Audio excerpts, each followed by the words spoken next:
Bapa yang baik, terima kasih Tuhan pagi hari ini kami boleh datang kembali kepadamu. Kami boleh menerima lawatan Tuhan hari ini. Dan kami bersyukur kami boleh ada di bangsa ini. Dan kami tahu Tuhan bahwa Engkau punya rencana atas kami. Tidak sekedar kami lahir di bangsa ini dan tidak berbuat apa-apa buat bangsa ini. Tetapi Engkau Tuhan menghadirkan kami ada di bangsa ini untuk menjadi para pendoa syafaat bagi bangsa kami, untuk menjadi pembawa perubahan bagi bangsa kami, sehingga bangsa kami dapat mengenal Engkau Tuhan.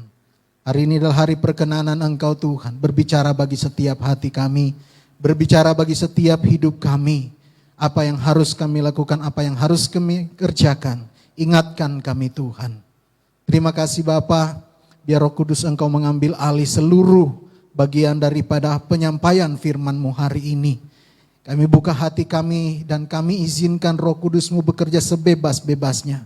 Kami berdoa dalam nama Tuhan Yesus Kristus, tidak ada hati yang keras, tidak ada telinga yang tertutup.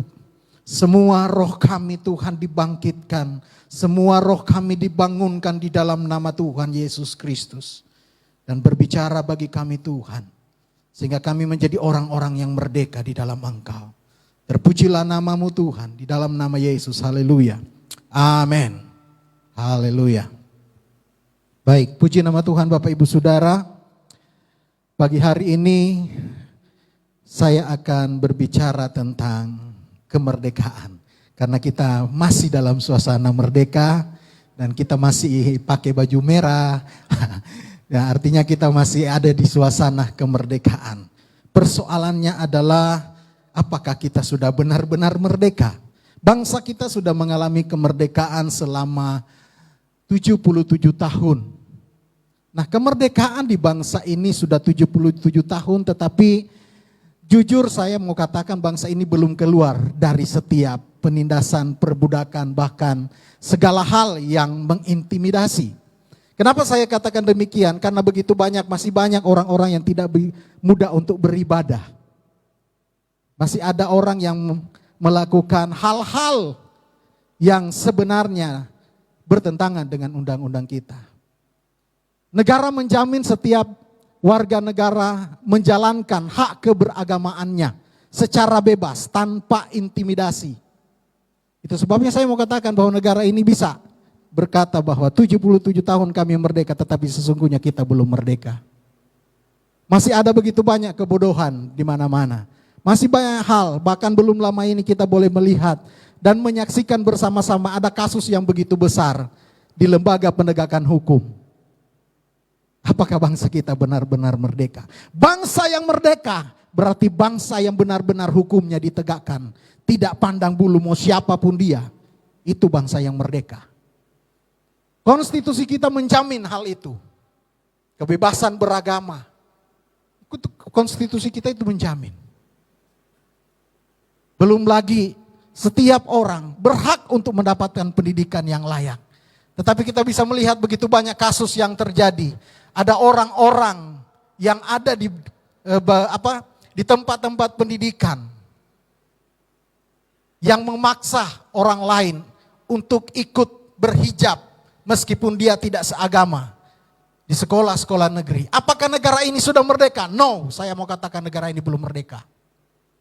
Ada begitu banyak penyimpangan, ada begitu banyak hal-hal yang tidak seturut dengan konstitusi yang sudah menjadi kesepakatan di bangsa ini.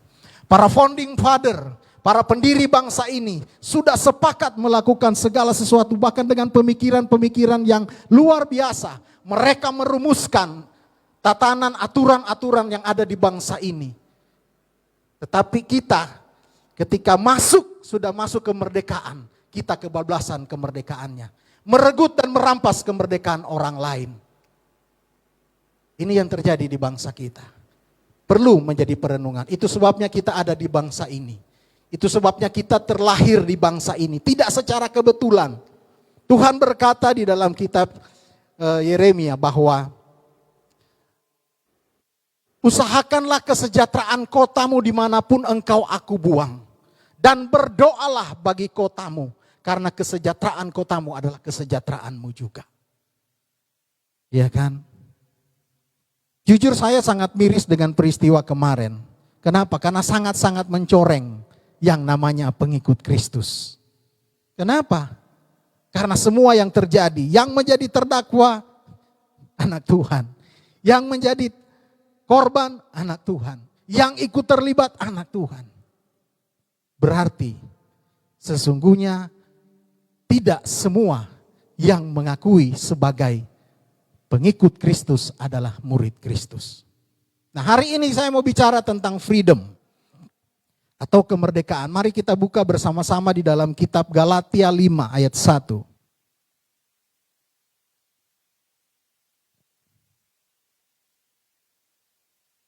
Galatia 5 ayat 1 firman Tuhan. Dan Galatia 5 ayat 13. Ada 2 ayat. Galatia 5 ayat 1 firman Tuhan berkata, supaya kita sungguh-sungguh merdeka, Kristus telah memerdekakan kita. Karena itu berdirilah teguh dan jangan mau lagi dikenakan kuk perhambaan. Ingat baik, supaya kita sungguh-sungguh merdeka, Kristus telah memerdekakan kita. Yesus Kristus telah memerdekakan kita. Kita loncat kepada ayatnya yang ke-13 firman Tuhan. Saudara-saudara, memang kamu telah dipanggil untuk merdeka. Tetapi janganlah kamu mempergunakan kemerdekaan itu sebagai kesempatan untuk kehidupan dalam dosa, melainkan layanilah seorang akan yang lain oleh kasih. Jadi akan kelihatan orang yang merdeka itu seperti apa. Kita sudah merdeka dan Kristus telah memerdekakan kita. Nah, next. Apa itu arti merdeka? Merdeka dalam Kamus Besar Bahasa Indonesia ada 3 hal. Yang pertama, bebas. Artinya bebas dari penjajahan, bebas dari perbudakan. Itu bebas. Mau penjajahan, Indonesia mengalami yang namanya penjajahan itu cukup lama. Ada yang masih ingat? Belanda menjajah bangsa kita berapa tahun? 350 tahun atau 3,5 abad. Kemudian apa? Disusul dengan Jepang. Belum sempat nafas. Langsung dijajah oleh Jepang selama 3,5 tahun. Itu. Jadi kita melihat bahwa Indonesia ini sudah mengalami perbudakan yang begitu panjang. Makanya ada dendam yang tersimpan sampai hari ini. Bangsa kita perlu dimerdekakan, benar-benar perlu dimerdekakan dari rasa perbudakan, rasa dendam. Karena kondisi masa lalu yang terjadi. Penjajahan, kita bebas dari perbudakan, kita bebas dari penjajahan. Yang kedua, arti kemerdekaan adalah lepas dari hukuman atau tuntutan atau dakwaan. Kalau Bapak Ibu Saudara ada di pengadilan, sering melihat di pengadilan, ada tersangka atau terdakwa, ada hakimnya, ada penuntutnya. Maka yang dikatakan bebas adalah lepas dari tuntutan, divonis bebas. Itu merdeka. Jadi tidak akan dihukum karena divonis bebas. Yang ketiga, tidak terikat atau bergantung kepada orang lain atau kepada pihak lain. Kalau bangsa kita sudah merdeka, maka seharusnya bangsa kita menjadi bangsa yang mandiri. Bangsa yang bisa mengelola kekayaannya dengan benar. Bangsa yang bisa mengelola kekayaannya dengan baik. Sehingga apa? Dengan mengelola dengan baik, maka makmurlah seluruh masyarakatnya. Yang menjadi persoalan adalah begitu banyak mafia di bangsa ini. Yang mengeruk keuntungan bagi kepentingan dirinya sendiri. Nah ini, kenapa? Karena mereka tidak mengenal Kristus. Karena kemerdekaan itu hanya ada di dalam Kristus, tidak ada di luar sana. Tidak ada, karena Kristus yang memerdekakan kita. Di dalam pembukaan Undang-Undang Dasar 1945 alinea pertama, di sana disebutkan ada, maka penjajahan di atas dunia harus dihapuskan karena tidak sesuai dengan pri kemanusiaan dan pri keadilan. Hal ini sudah dirumuskan, kenapa? Karena bangsa kita sudah rasakan bagaimana rasanya dijajah. Bagaimana rasanya diperbudak. Maka timbullah rasa ingin bebas, rasa ingin berontak, dan ingin merdeka. Nah, Bapak Ibu Saudara, kita sebagai anak-anak Tuhan, ada begitu banyak keterikatan kita akan dosa. Bahkan sudah melayani Tuhan sekalipun kita masih terkadang menjadi budak daripada dosa.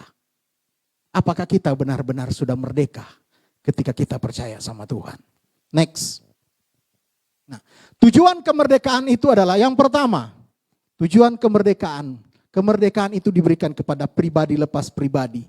Kemudian kemerdekaan itu diberikan kepada seluruh bangsa. Kenapa kita harus merdeka? Agar kita dikembalikan kepada posisi awal sebagai manusia yang bebas. Ketika Adam dan Hawa belum menikmati yang namanya buah terlarang, mereka bebas. Mereka bebas berkomunikasi dengan Tuhan. Mereka bebas melakukan banyak hal. Tetapi ketika mereka melanggar, melenceng dari aturan Tuhan, mereka menjadi budak dosa. Ya.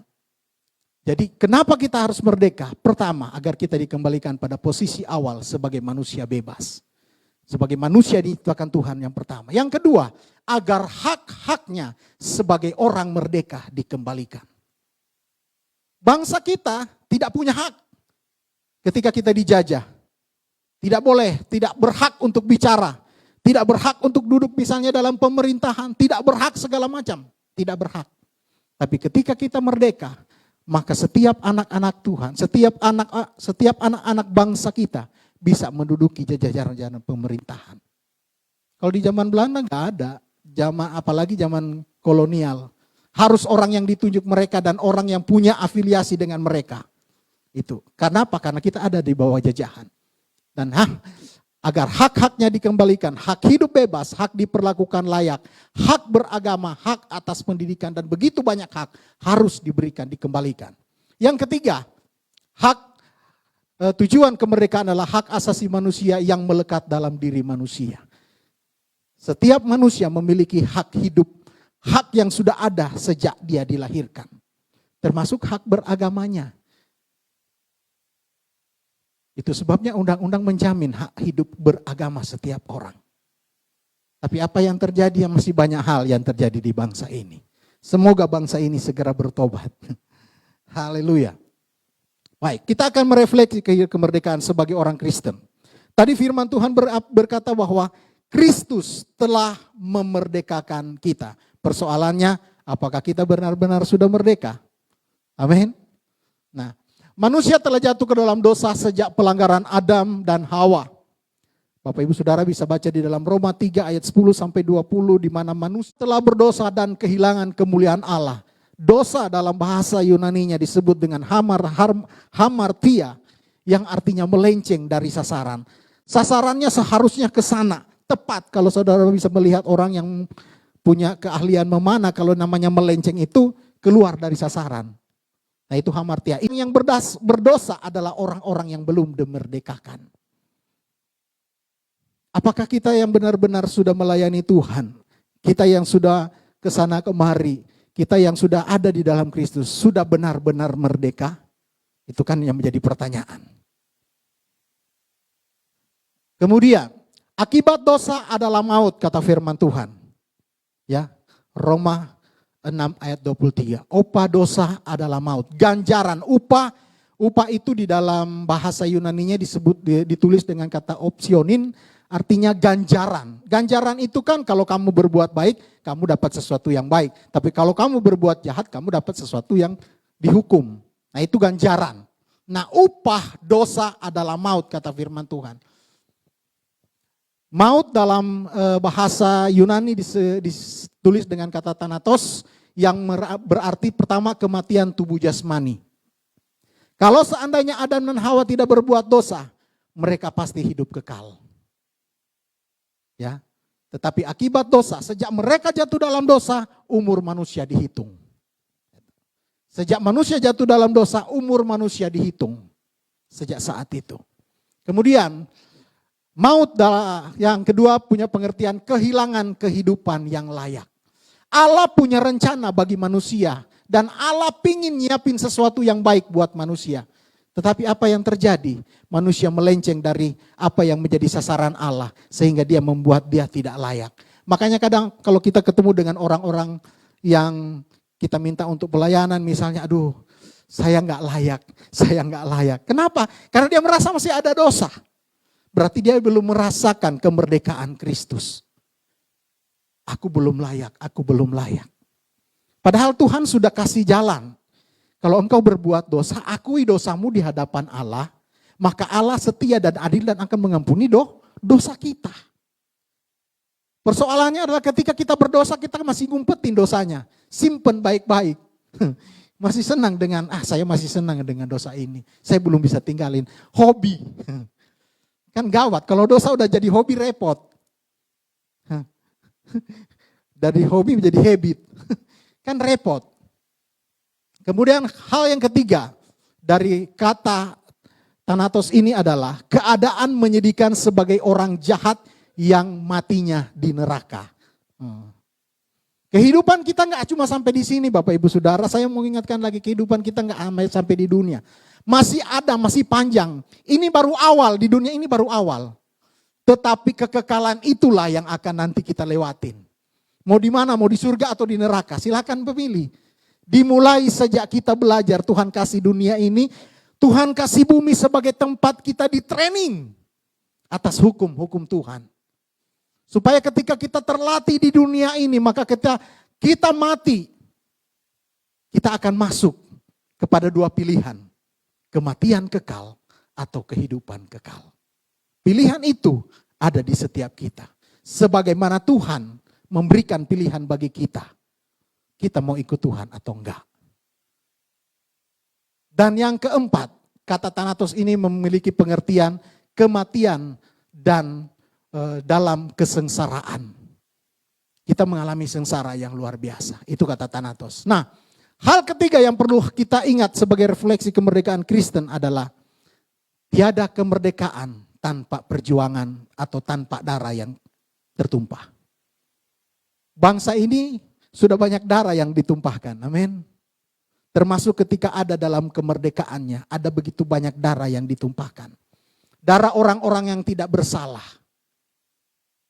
Tuhan sangat sedih, kenapa?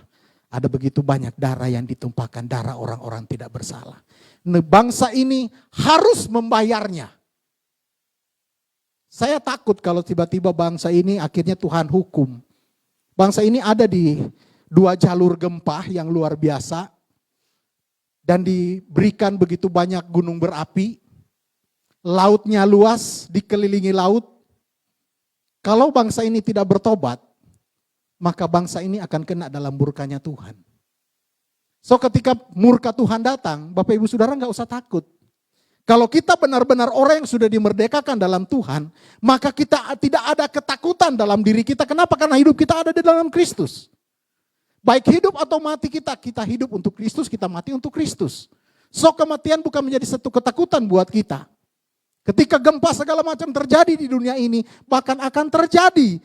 Karena semua sudah digariskan Tuhan. Yang menahan apa? Doa setiap orang-orang kudus. Itu yang lagi nahan. Itu yang lagi menahan murka Allah bagi bangsa kita. Bagi dunia. Doa orang-orang yang bersyafaat. Mereka memohon Tuhan kalau boleh tahan. Tahan, tahan dan tahan. Tapi ketika cawan murka Allah itu sudah penuh, maka itu pasti akan dilemparkan ke bumi. Dan siap-siap, mau orang percaya, enggak orang percaya pasti semua kena. Tetapi bersyukur kepada Tuhan, kita punya Allah yang hidup.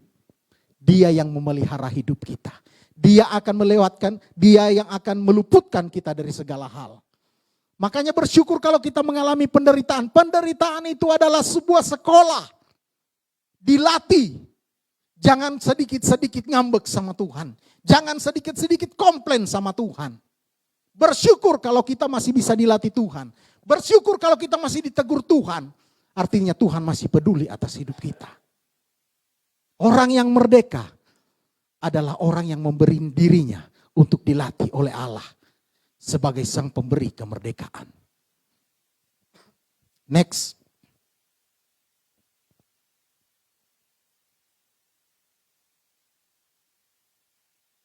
Nah, kita mulai. Kita harus bertanya terhadap diri kita. Who am I? Siapa aku? Siapa Bapak Ibu Saudara di hadapan Tuhan? Ya, kita harus bertanya terhadap diri kita. Siapa diri kita? Supaya kita tahu. Dengan kita tahu siapa diri kita, maka kita bisa menjadi orang yang bisa mensyukuri keadaan kita. Kita adalah orang yang berdosa. Kita adalah manusia yang dibelenggu oleh dosa, kata firman Tuhan. Di dalam Yudas 1 ayat 6. Kita terbelenggu oleh dosa. Habit kita selalu ingin berbuat dosa. Amin. Tuhan sudah kasih rule, Tuhan sudah kasih hukum. Tapi keinginan dosa itu selalu ada. Berperang dalam diri kita. Kita diam-diam aja. Tapi ketika kita buka handphone, media sosial, segala macam. Tiba-tiba nongol sesuatu yang tertarik enggak? Pasti ada sesuatu. Ayo dong, lihat dong. Enggak apa-apa, sepintas doang. Itu. Apalagi sekarang dunia ini sudah bergerak lebih bebas lagi. Tidak ada yang menghalangi. Pemerintah berusaha untuk menghalangi setiap konten-konten yang tidak sesuai dengan apa yang menjadi aturan di bangsa ini. Tetapi saudara bisa lihat, semakin dilarang semakin banyak. Makanya sangat berhati-hati dengan anak-anak kita. Kenapa? Karena kita tidak bisa pantau mereka 1x24 jam. Penting. Jadi kita adalah orang-orang yang terbelenggu, kata firman Tuhan, terbelenggu dengan dosa. Kemudian siapa aku? Aku adalah tawanan dosa. Di dalam Roma 7 ayat 23 Paulus berkata, aku adalah tawanan dosa. Kita ditawan oleh dosa. Yang ketiga, aku hidup di bawah kutuk dosa. Sejak Adam dan Hawa jatuh ke dalam dosa, maka kita ada orang-orang yang hidup di bawah kutuk dosa. Lanjut. Di Galatia 3 ayat 13 dan Roma 3 ayat 23. Sebab manusia telah jatuh ke dalam dosa dan telah kehilangan kemuliaan Allah, kata firman Tuhan. Upah dosa adalah maut, Roma 6 ayat 23. Tapi kasih karunia Allah adalah hidup yang kekal di dalam Kristus Yesus bagi kamu.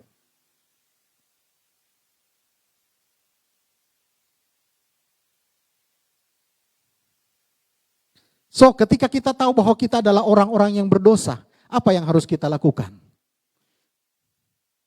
Apa yang harus kita lakukan, Bapak Ibu Saudara? Bagaimana supaya saya harus merdeka? Benar-benar merdeka. Bagaimana caranya?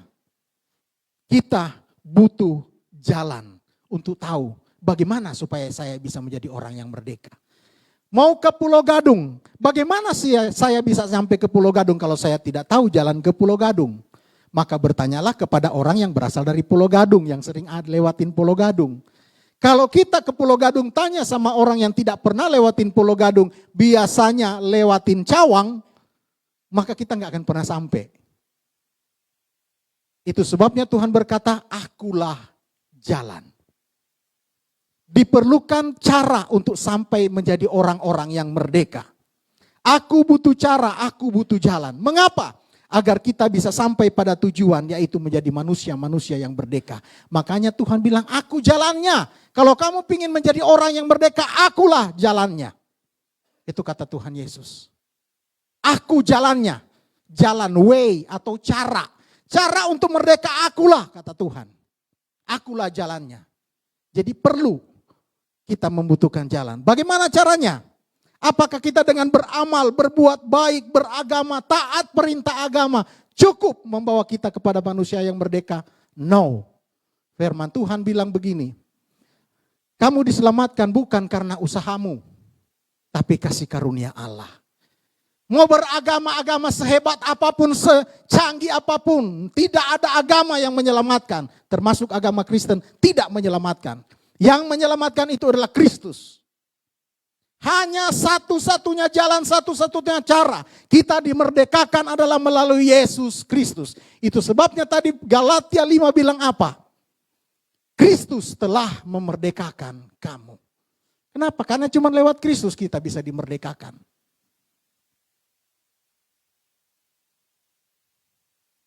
Untuk merdeka, kita perlu tahu cara atau jalan menuju kemerdekaan itu. Dan kemerdekaan itu hanya melalui Yesus. Hal kedua, apa yang harus saya perbuat supaya saya merdeka? Kalau yang pertama, saya perlu mengetahui cara atau jalan. Yang kedua, saya butuh kebenaran. Saya butuh aturan-aturan membuat saya dimerdekakan. Karena saya adalah manusia, saya adalah pribadi yang berdosa, hidup di dalam kutuk dosa. Maka saya butuh kebenaran. firman Tuhan berkata, akulah jalan, akulah kebenaran. Mengapa? Agar tahu aturan-aturan dan hukum-hukum yang perlu ditaati agar sampai pada tujuan yang menjadikan kita manusia merdeka atau manusia yang hidupnya bebas dari segala dosa. Bagaimana caranya? Melalui firman Tuhan. Kita dimerdekakan melalui firman Tuhan. Kalau kita nggak pernah baca firman Tuhan, kita nggak akan pernah tahu cara jalan menuju pada kemerdekaan. Firman Tuhan, kenapa firman Tuhan? Di dalam Yohanes 17 ayat 17, firman Tuhan berkata, kuduskanlah mereka dalam kebenaran, firman-Mu adalah kebenaran. Firman Tuhan adalah kebenaran. Kemudian siapa itu firman? Siapa itu firman? Yohanes 1 ayat 1 bilang begini, pada mulanya adalah firman. Oke? Firman itu bersama-sama dengan Allah dan firman itu adalah Allah. Artinya Yesus sendiri adalah firman Allah. Setelah bertahun-tahun Allah berbicara lewat orang-orang kudusnya, tidak ada manusia yang mau bertobat. Bahkan sebegitu sedikit orang yang mau dengar perkataannya. Akhirnya apa? Tuhan Allah mengutus anaknya dalam rupa daging manusia di dalam nama Yesus Kristus untuk supaya menyampaikan kebenaran Allah. Menyampaikan hukum-hukum Allah agar supaya manusia dimerdekakan dari kutuk dosa. Yesus adalah firman. Yesus adalah firman Allah itu sendiri. Artinya perkataan-perkataan Allah, hidup Allah itu ada dalam diri Yesus. Cara hidup Yesus itulah firman. Apa yang diucapkan itulah firman. Itu firman, itu Yesus itu sendiri. Makanya kenapa Tuhan bilang akulah jalan, akulah kebenaran. Karena Dia satu-satunya Allah. Di dalam Wahyu 19 ayat 13. Wahyu 19 ayat 13. Itu firman Tuhan berkata begini.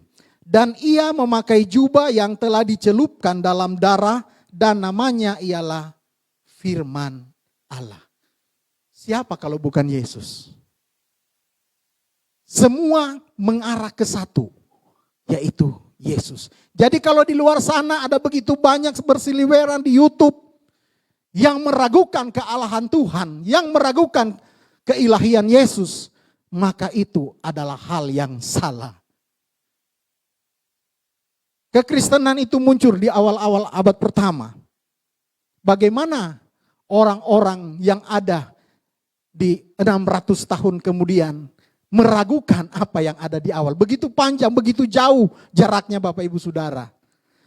Jadi alangkah sayangnya kalau banyak orang-orang yang mengaku dirinya sebagai orang-orang Kristen tidak mengerti sejarah kekristenan dan tidak tahu mana yang benar. Ikut-ikutan orang bilang begini, oh benar ya, oh berarti benar ya. Kan sangat disayangkan. Kita jadi orang Kristen jangan bodoh. Kita jadi orang Kristen tuh jangan cukup beragama saja tanpa mempelajari sejarah ataupun firman Allah. Perlu. Karena nanti akan datang masa-masa di mana mimbar bisa dipakai untuk mengajarkan ajaran-ajaran yang tidak benar. Kayak misalnya ajaran-ajaran bahwa ya udah, kemarin saya nonton YouTube. Jadi ada seorang yang menjadi mu'alaf, dia berkata bahwa di Kristen itu kan kalau sudah percaya yang penting mengaku Yesus adalah Tuhan, sudah pasti selamat. Suami saya ya dia kehidupannya hancur-hancuran, ke bioskop, dugem, segala dosa dilakukan. Tapi dia udah mengaku Yesus, pasti dia selamat. Halo, itu adalah hal yang bodoh. Hal yang sangat bodoh. Kekristenan tidak pernah mengajarkan seperti itu. Tuhan bilang apa? Ketika engkau diselamatkan mengaku Yesus sebagai Tuhan dan Juru Selamatmu, maka engkau harus mengerjakan keselamatan itu. Keselamatan itu harus dikerjakan. Enggak cuma terima Yesus sudah. Tapi kehidupannya tidak dimerdekakan di dalam Kristus. Masih hidup dalam dosa. Itu ajaran hyper grace. Kasih karunia yang terlalu kebablasan. Kita perlu menjadi orang-orang yang tidak sekedar beragama. Makanya saya sering bilang kekristenan itu bukan sekedar agama. Kekristenan itu relation dengan Allah, hubungan dengan Allah, komunikasi dengan Allah. Komunikasikanlah segala sesuatu dengan Tuhan supaya kita ngerti isi hati Tuhan. Kalau kita nggak pernah komunikasi, saya nggak akan pernah ngerti Ibu Helen seperti apa orangnya. Saya nggak akan pernah tahu kalau saya tidak pernah berkomunikasi dengan beliau. Saya tidak pernah tahu Tina itu orangnya seperti apa. Saya bebas mengatakan perkataan-perkataan apa buat dia. Saya tidak akan pernah tahu kalau saya tidak kenal dia dan saya tidak pernah berkomunikasi dengan dia. Tuhan adalah Allah yang sama, perlu komunikasi. Makanya Adam dan Hawa itu diciptakan untuk berkomunikasi dengan Tuhan. Karena Tuhan sangat rindu dengan anak-anaknya. Nah, ketika mereka jatuh dalam dosa, Tuhan mau memerdekakan mereka. Jadi firman itu adalah Allah itu sendiri. Kebenaran adalah firman Tuhan. Dan firman Tuhan itu adalah Yesus Kristus. Jadi tadi kita belajar yang pertama adalah jalan. Yang kedua adalah kebenaran.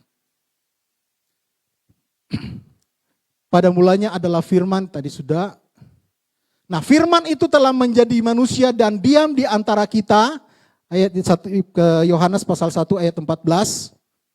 Firman itu diam di antara kita dan kita telah melihat kemuliaannya, yaitu kemuliaan yang diberikan kepadanya sebagai anak tunggal Bapa, penuh kasih karunia dan kebenaran.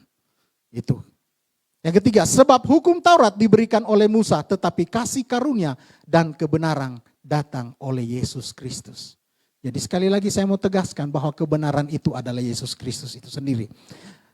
Firman Tuhan, maka katanya kepada orang-orang Yahudi yang percaya kepada, jikalau kamu tetap dalam firmanku, masih di dalam Yohanes, firmanku, kamu benar-benar adalah muridku dan kamu akan mengetahui kebenaran dan kebenaran itulah yang akan memerdekakan. Bagaimana kita bisa bebas dari kutuk dosa? Kita tahu kebenarannya. Kita harus mengerti firman Tuhan. Firman Tuhan jangan dianggurin di rumah Bapak Ibu Saudaraku, yang online maupun onsite. Firman Tuhan itu jangan dianggurin. Perlu dipahami, perlu dipelajari. Supaya kita ngerti kebenaran. Bagaimana kita tahu bahwa berbohong itu dosa kalau kita tidak pernah baca firman? Bagaimana kita tahu bahwa membunuh itu dosa kalau kita tidak pernah membaca firman Tuhan? Kebenaran yang memerdekakan. Di dalam kebenaran, di dalam firman Tuhan berisi aturan-aturan hukum-hukumnya Tuhan yang perlu kita pelajari. Dan yang ketiga, apa yang harus saya perbuat supaya saya merdeka? Saya butuh Roh Kudus. Saya butuh roh kebenaran. Tuhan bilang apa? Roh Kudus adalah penghibur, amin. Roh Kudus adalah penolong, amin. Tuhan bilang sebelum dia naik ke surga, aku tidak akan meninggalkan engkau sebagai yatim piatu. Artinya Tuhan tidak akan biarkan kita sendirian, tetapi aku akan memohon kepada Bapa supaya dia mengirimkan seorang penolong yang lain yang akan menyertai kamu selama-lamanya. Roh kebenaran itu. Mengapa kita perlu Roh Kudus? Mengapa kita perlu roh kebenaran?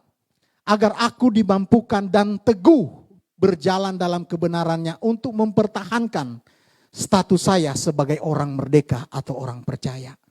Kalau kita nggak punya Roh Kudus berhadapan dengan persoalan, maka kita akan tenggelam persoalan. Makanya Tuhan bilang itu parakletos, roh penolong. Dia yang akan mampukan kita. Manusia tidak akan mampu berhadapan dengan persoalan. Tetapi dengan Roh Kudus kita akan dimampukan. Makanya kita butuh Roh Kudus. Perkataan Yesus sebelum pelayanannya berakhir. Pada Yohanes 14 ayat 16 sampai 17 saya akan baca buat kita. Aku akan minta kepada Bapa dan dia akan memberikan kepadamu seorang penolong yang lain supaya ia menyertai kamu selama-lamanya. Dengar, penolong yang lain yang menyertai kamu selama-lamanya. Ayat 17, yaitu roh kebenaran. Dunia tidak dapat menerima dia sebab dunia tidak melihat dia dan tidak mengenal dia. Tetapi kamu mengenal dia sebab ia menyertai kamu dan akan diam di dalam kamu. Ayat 18, aku tidak akan meninggalkan kamu sebagai yatim piatu. Aku datang kembali kepadamu. Nah Bapak Ibu Saudara, ketika saya belajar ini, jadi Tuhan bilang aku kembali kepadamu.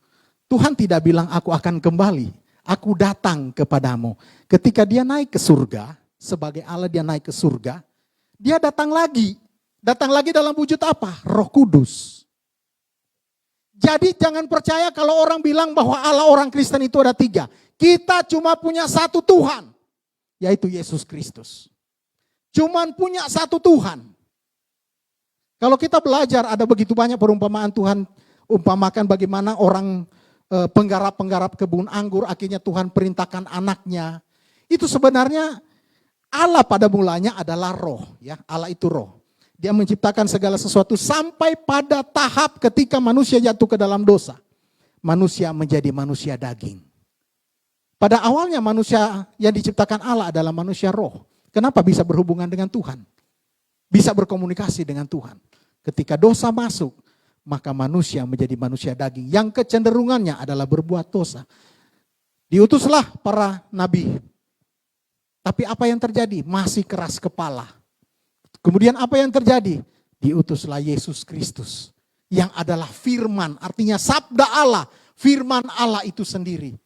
Tapi dibuat dalam bentuk daging Yesus Kristus. Supaya apa? Bisa langsung bertemu dengan manusia.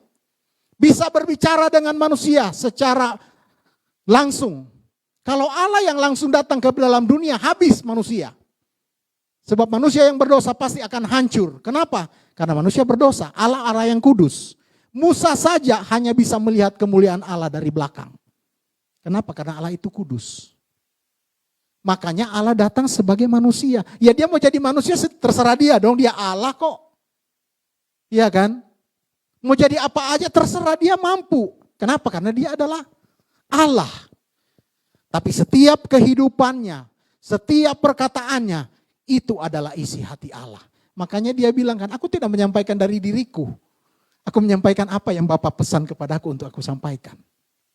Karena itu menunjukkan supaya murid-muridnya juga belajar dari cara hidup, dari perkataan-perkataan Kristus. Dan dia sendiri adalah Roh Kudus itu sendiri. Kita lihat tadi, aku datang kembali kepadamu. Ku akan pergi tapi aku akan kembali. Kembalinya kapan? Enggak lama. Dia memperlengkapi murid-murid Tuhan dengan Roh Kudus. Kisah para Rasul pasal 1. Tuhan datang menghembusi mereka dengan Roh Kudus. Supaya apa? Mereka pergi mengabarkan Injil. Mereka teguh ketika ada penderitaan. Mereka kuat ketika ada penderitaan. Itu sebabnya kita membutuhkan Roh Kudus.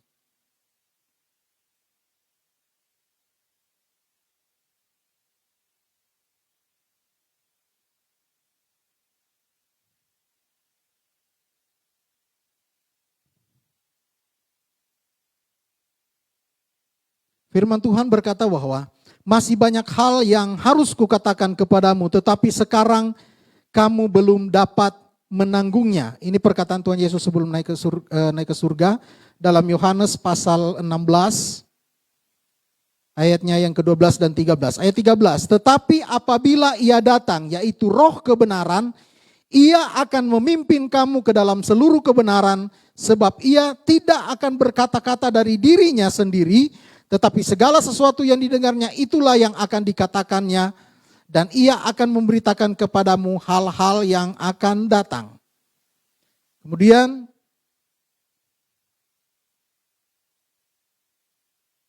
demikianlah sekarang tidak ada penghukuman bagi mereka yang ada di dalam Kristus Yesus.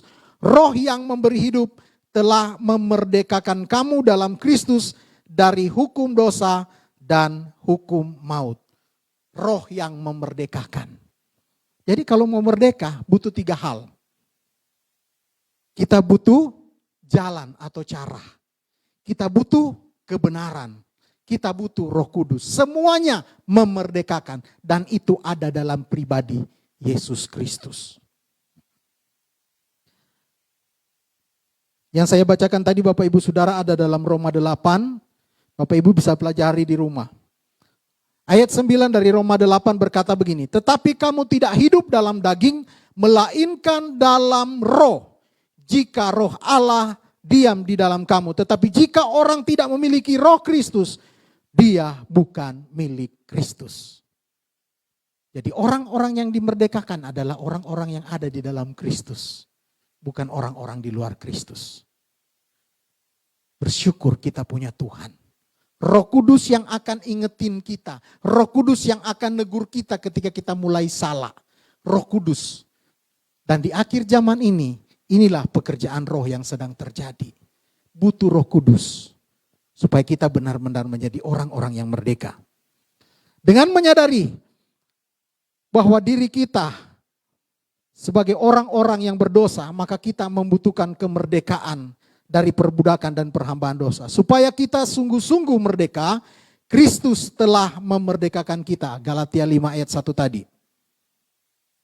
Nah, bagaimana untuk supaya merdeka? Maka Tuhan datang bagi kita. Tawaran, solusi datang dari Tuhan Yesus. Karena begitu besar kasih Allah akan dunia ini, sehingga Ia memberikan anaknya yang tunggal, supaya setiap orang yang percaya kepadanya tidak binasa, melainkan beroleh hidup yang kekal. Itu. Karena itu apa yang harus saya perbuat supaya saya menjadi manusia yang bebas? Yang pertama, aku perlu Yesus. Bapak Ibu Saudaraku, seberapa banyak kita di tempat ini yang setiap hari membutuhkan Yesus? Apakah kita cukup dengan kehidupan kita yang kita jalani hari-hari ini? Seberapa banyak kita membutuhkan Yesus? Seberapa banyak dan seberapa besar kita meminta untuk Yesus menjadi juru selamat dalam hidup kita? Seberapa rindu kita untuk bertemu dengan Tuhan Yesus. Kemudian apa yang harus saya perbuat? Yang kedua, hiduplah dalam kebenarannya. Dan taat kepada firman-Nya. Orang yang berbahagia adalah orang yang merenungkan firman Tuhan siang dan malam. Apa saja yang diperbuatnya pasti berhasil, kata firman Tuhan. Hal ketiga, kita membutuhkan Roh Kudus. Supaya apa? Hidup kita berkenan di hadapan Tuhan. Kita butuh Roh Kudus. Berubahlah oleh pembaharuan budimu supaya engkau dapat membedakan mana keinginan Allah, apa yang baik dan yang sempurna yang berkenan kepada Allah. Jangan menjadi serupa dengan dunia ini, tetapi berubahlah oleh pembaharuan budimu. Bagaimana kita bisa berubah kalau kita nggak punya Roh Kudus? No, kita nggak akan bisa berubah. Firman Tuhan hanya akan menjadi sekedar pengetahuan. Makanya firman Tuhan dalam Matius 7 ayat 21, banyak orang yang berseru, Tuhan, Tuhan, kami mengusir setan demi namamu, kami melakukan mujizat demi namamu. Tapi Tuhan bilang, aku tidak kenal kamu. Karena apa yang kamu buat adalah kejahatan. Nah, kita bisa dimampukan Tuhan untuk melakukan firman Tuhan karena Roh Kudus. Roh Kudus yang memampukan kita. Bahkan ketika menghadapi persoalan, Roh Kudus akan ingatkan kita. Saya sering mengalami hal-hal yang tiba-tiba, kalau saya dulu tinggal di daerah Sumedang, di Jawa Barat, jadi daerah itu sering dilewatin oleh truk-truk besar. Nah, ada cara Tuhan, kadang ketika jalan kayak ada suara bilang, kamu jangan lewat situ, kamu jangan lewat situ. Saya taat aja, ngikutin aja, oh berarti saya nggak usah lewat situ. Dan benar, besoknya saya dengar pada jam yang sama itu terjadi kecelakaan di situ. Kalau bukan Roh Kudus ngingetin kita, habis, hidup kita habis. Makanya Tuhan bilang apa? Dia akan memberitahukan hal-hal yang akan datang. Hal-hal yang akan datang adalah hal-hal yang belum terjadi. Tuhan akan ingatkan lewat Roh Kudusnya. Maka penting banget kita hidup di dalam Roh Kudus supaya kita bisa menjadi manusia-manusia yang berjalan di dalam iman, dikuatkan di dalam iman, dimampukan oleh Roh Kudus. 1 Yohanes 5 ayat 7 berkata, sebab ada 3 yang memberi kesaksian di dalam surga, yaitu Bapa, Firman, Roh Kudus. Dan ketiganya adalah satu. Jadi genaplah apa yang difirmankan Tuhan. Akulah jalan, akulah kebenaran, dan akulah kehidupan. Kenapa disebut kehidupan? Roh yang memberi hidup.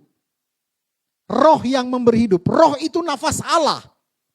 Ketika manusia diciptakan Tuhan pada awalnya, maka Allah menghembuskan nafasnya, rohnya, pneuma, ruah ke dalam diri manusia itu sehingga manusia itu menjadi makhluk yang hidup. Karena dia yang punya banyak kuasa.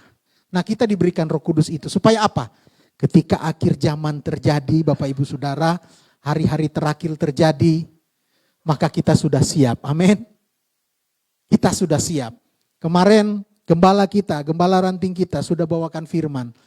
Bagaimana pidato dari Bapak Presiden kita Jokowi. Kemudian kemarin di sidang pertanggungjawaban Presiden, hal itu diulang lagi bahwa akan terjadi begitu banyak hal. Peperangan, kita mulai dilihatkan Cina dan Taiwan. Kemarin Malaysia dan Indonesia sudah mulai kembali lagi ke persoalan yang dulu.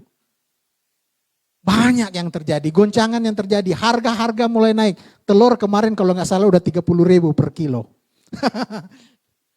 Wow, telur loh, belum super mie. Apa yang akan terjadi? Dunia akan masuk kepada satu resesi yang global. Dunia akan masuk kepada suatu yang disampaikan oleh firman Tuhan adalah masa-masa yang sukar. So ketika kita berhadapan dengan masa yang sukar, apa yang kita lakukan? Kita ngeluh, kita berjuang, pasti kita berjuang. Tetapi sampai sebatas mana perjuangan kita? Kalau kita nggak punya Tuhan, kalau kita nggak punya Roh Kudus, kalau kita nggak ngerti kebenaran. Orang yang ngerti kebenaran, orang yang dimerdekakan Tuhan terima kasih Tuhan, berarti kami sudah pada tahap ini. Saat ini waktu dunia sudah sampai di sini. Sebentar lagi Dia akan datang. Terima kasih Tuhan, saya sudah siap. Saya sudah siap. Welcome Lord. Selamat datang Tuhan. Orang yang merdeka adalah orang yang sudah siap hidupnya. Dia tidak memusingkan perkara-perkara yang lalu. Dia memikirkan apa yang akan terjadi ke depan. Dia akan hidup bersama Tuhan. Apapun yang terjadi di dalam hidup ini, dengar baik. Kita punya satu tujuan, yaitu surga. Amin. Persiapkan diri kita.